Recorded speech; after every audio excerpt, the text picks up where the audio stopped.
Hello friends, welcome to inside maths. दोस्तों, आज के इस वीडियो में हम लोग डिस्कस करने वाले हैं बीएड सेमेस्टर 2 में जो हमारा जो सब्जेक्ट है पेडागोजी ऑफ साइंस, उसकी यूनिट 1 का एक और इम्पॉर्टेंट क्वेश्चन जो कि है difference between aim and objective of teaching science. आज की ये वीडियो दोस्तों मैं दिन में शूट कर रहा हूँ, तो हो सकता है आपको थोड़ा बहुत नॉइस मिले, तो उसको प्लीज इग्नोर कर दीजिएगा। कल से मैं रात में वीडियोस को शूट करूंगा फिर से, तो फिर ये प्रॉब्लम दूर हो जाएगी। तो चलिए अब बात करते हैं हमारे एम और ऑब्जेक्टिव पे। देखिए, an aim describes the overall goal और purpose while objectives are specific actions और steps that help to achieve that M.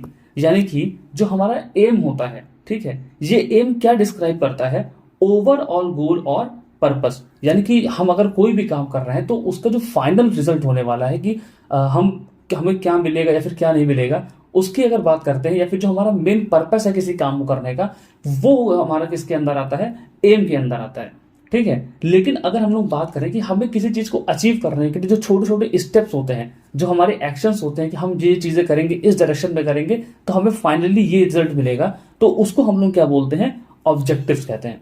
देखिए, यहां पर मैंने एम और ऑब्जेक्टिव्स को थोड़ा सा डिफ्रेंशिएट करके लिखा हुआ है। देखिए, सबसे पहले बात करते हैं एम की। तो एम क्या है?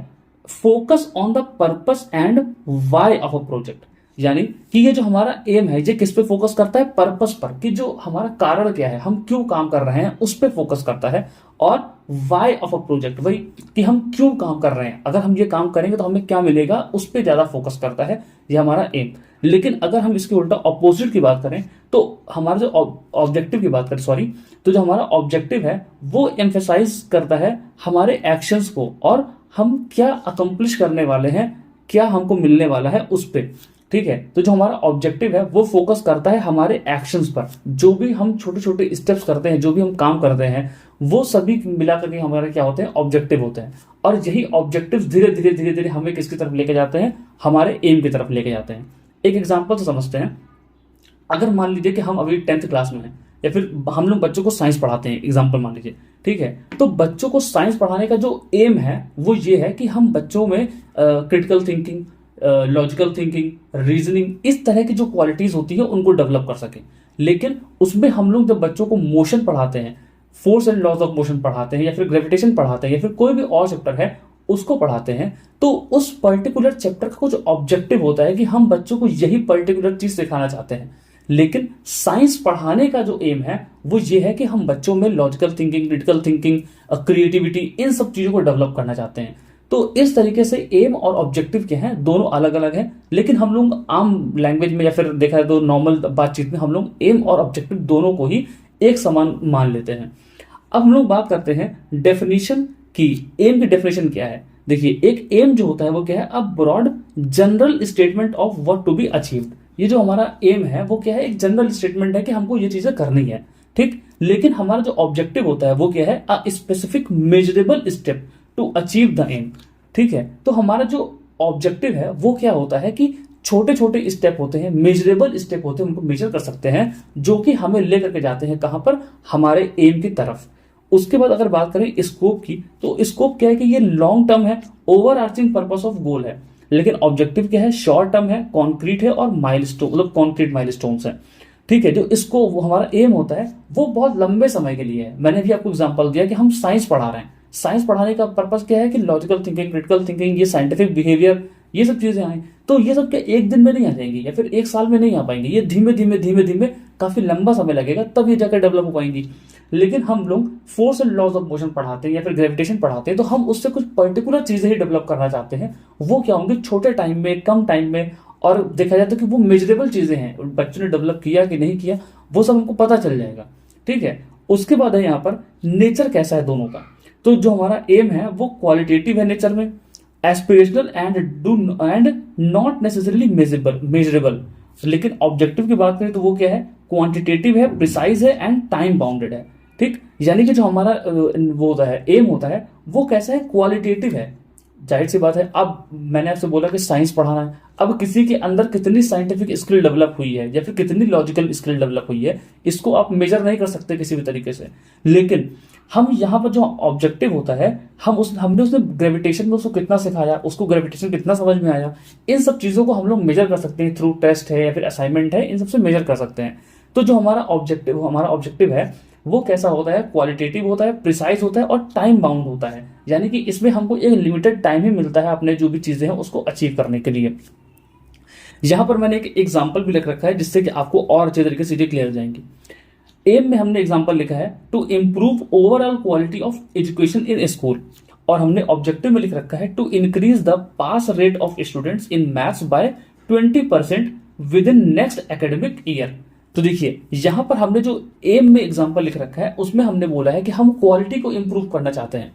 ठीक है, हम क्वालिटी को इंप्रूव करना चाहते हैं जो हमारा स्कूल है, लेकिन क्या इसको आप किसी भी तरीके से मेजर कर सकते हैं? नहीं मेजर कर सकते।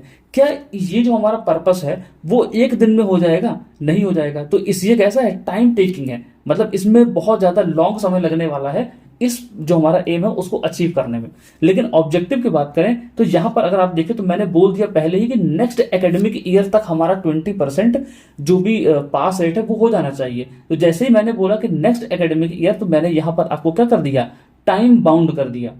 ठीक है, कि आपके पास इतना ही समय है करने के लिए। उसके बाद मैंने यहां पर एक और चीज बोली, to increase the pass rate of student by 20%। तो यहां पर हमने इसको मेजर करके बोला कि हमको 20% से इंक्रीज करना है। तो हमारा जो ऑब्जेक्टिव है वो मेजरेबल होता है, लेकिन जो हमारा एम है उसको मेजर नहीं कर सकते। आई होप आपको सारी चीजें अच्छी तरीके से क्लियर हो रही होंगी। अब हम लोग चलते हैं एम ऑफ टीचिंग पर, कि जो हमारा एम है टीचिंग साइंस का, उसका मतलब क्या क्या चीजें हैं। देखिए सबसे पहला है यहाँ पर to enable curiosity and acquire knowledge. हम चाहते हैं कि बच्चों में क्यूरियोसिटी पैदा हो सके, बच्चे नॉलेज को अक्वायर कर सके, इसलिए ये हमारा क्या एक एम है। हम बच्चों को साइंस पढ़ा रहे हैं, क्यों? ताकि उनके अंदर क्यूरियोसिटी पैदा हो सके, वो क्या करे, उनके अंदर साइंटिफिक स्किल पैदा हो सके। ठीक है, ये सब क्या है, एम है हमारे साइंस पढ़ाने के। To enable accuracy to solve problem, हम चाहते हैं कि बच्चे जो है प्रॉब्लम्स को एक्यूरेटली सॉल्व कर सकें। अब एक्यूरेटली सॉल्व तभी कर पाएंगे जब वो चीज़ों को अच्छी तरीके से ऑब्जर्व करेंगे, अच्छी तरीके से उनके पीछे के जो रीजन है उसको समझेंगे। ठीक है, जो भी लॉजिक लगाने हैं, जो भी फैक्ट्स हैं, उन सबको कलेक्ट करेंगे, तभी वो चीज़ें क्या करेंगे, अच्छी तरीके से एक्यूरेटली सॉल्व कर पाएंगे। और साइंस यहीं पर हमारी हेल्प करता है, यही हमारा एम है साइंस को पढ़ाने का। उसके बाद है to enable understanding of science, और फिर to enable understanding of science on the basis of international nature. देखिए जो हमारी साइंस है वो हमारी सोसाइटी से और क्या मतलब कि जो हमारी टेक्नोलॉजी उन सबसे रिलेटेड है। तो जो भी प्रॉब्लम्स आती हैं हमें उन प्रॉब्लम्स को दूर करना है, तो ये साइंस हमारी हेल्प करेगी। यही सब हमारा क्या है, एम है साइंस को पढ़ाने का। अब अगर बात करते हैं ऑब्जेक्टिव्स ऑफ साइंस टीचिंग की, क्या क्या ऑब्जेक्टिव्स हैं हमारे साइंस को पढ़ाने के, तो उसमें भी वही चीजें हैं। हमारा वन वर्ल्ड होना चाहिए। वन वर्ल्ड का मतलब क्या है कि जिस संसार में हम लोग रह रहे हैं, ठीक है, उस संसार में, उस सोसाइटी में साइंस और जो हमारी सोसाइटी है वो आपस में इंटरलिंक्ड है, इंटरकनेक्टेड है दोनों आपस में। ठीक है, तो हमें जो साइंस पढ़नी है उसको अप्लाई भी कहाँ करना है, इसे रियल लाइफ में अप्लाई करना है। ठीक है, तो यहाँ पर वही वन वर्ल्ड की बात करी गई है। ठीक है, उसके बाद है यहाँ पर कम्युनिकेशन इन साइंस। हम चाहते हैं कि बच्चे साइंटिफिक लैंग्वेज में कम्युनिकेट कर पाए, जो भी सिंबल्स होते हैं उनको समझें, जो भी हमारा डेटा है उनको समझना सीख जाएं, जो भी हमारे साइंटिफिक लैंग्वेजेस होती है उनको समझना सीख जाएं। उसके बाद है knowledge and understanding of science, कि मतलब जो बच्चे हैं वो साइंस को समझें, बस हमारा ऑब्जेक्टिव ये है। ठीक है, उसके बाद है साइंटिफिक इंक्वायरी करें। साइंटिफिक इंक्वायरी का अगर देखा है तो मतलब ये है कि जो भी बच्चे हैं वो नॉलेज पर, फैक्ट्स पर और जो हमारा जो भी डेटा है उसके हिसाब से बात करें। अगर उन्हें कुछ इन्वेस्टिगेट करना है तो वो सिर्फ ऐसे नहीं कि हमने बोल दिया वो हो गया, ऐसे नहीं। हम चाहते हैं कि बच्चे हर एक चीज के पीछे लॉजिक लगाएं, उसके पीछे रीजनिंग किया है उसको पता करें, जो भी फैक्ट्स है उनको क्रॉस चेक करें, डेटा को इंटरप्रेट करें। ये सब हमारे क्या है, ऑब्जेक्टिव है, हाँ, वो हमारी साइंस टीचिंग के। तो इसे हम लोग क्या कहते हैं, साइंटिफिक इंक्वायरी कहते हैं। ठीक, उसके बाद है प्रोसेसिंग डेटा और एटीट्यूड इन साइंस, यानी कि जो भी डेटा है उसको प्रोसेस करना उनको आना चाहिए और उनके अंदर एक एटीट्यूड होना चाहिए, जिससे कि वो साइंस मतलब साइंटिफिक एटीट्यूड होना चाहिए, कि वो किसी भी चीज को बस यूं ही मान नहीं ले। अगर उनसे कुछ कहा भी जा रहा है तो वो उसको, उसमें क्या सही है क्या गलत है उसको पता कर सके। ठीक है, तो ये सब चीजें हमारी क्या है, एटीट्यूड ऑफ साइंस में आती हैं। और ये भी है कि एटीट्यूड ऑफ साइंस का मतलब है कि जो भी हमारी प्रॉब्लम है हम उसको साइंटिफिकली सॉल्व करने की कोशिश करें। ठीक है, जो भी हमारी प्रॉब्लम आएगी उसको हम लोग क्या करेंगे, कोशिश करेंगे कि साइंटिफिक तरीके से सॉल्व हो जाए। तो ये सब चीजें हमारी किस में होती है, ऑब्जेक्टिव ऑफ साइंस टीचिंग में होती है। तो आज की वीडियो में इतना ही था। वैसे तो ये बहुत ही इजी टॉपिक है, लेकिन पेपर में कई बार पूछा गया है, इसलिए मैंने आपको ये टॉपिक करवा दिया है। अब भी अगर आपको इसमें कोई दिक्कत होती है तो आप कमेंट सेक्शन में बिल्कुल लिख के पूछ सकते हैं, ठीक है। और दूसरी बात, अगर आपको वीडियो अच्छा लगता हो तो प्लीज इसको अपने दोस्तों के साथ शेयर कर देना, जिससे कि उनकी भी हेल्प हो जाए और मेरी भी हेल्प हो जाए। तो चलिए मिलते हैं अपनी अगली वीडियो में, तब तक के लिए बाय बाय।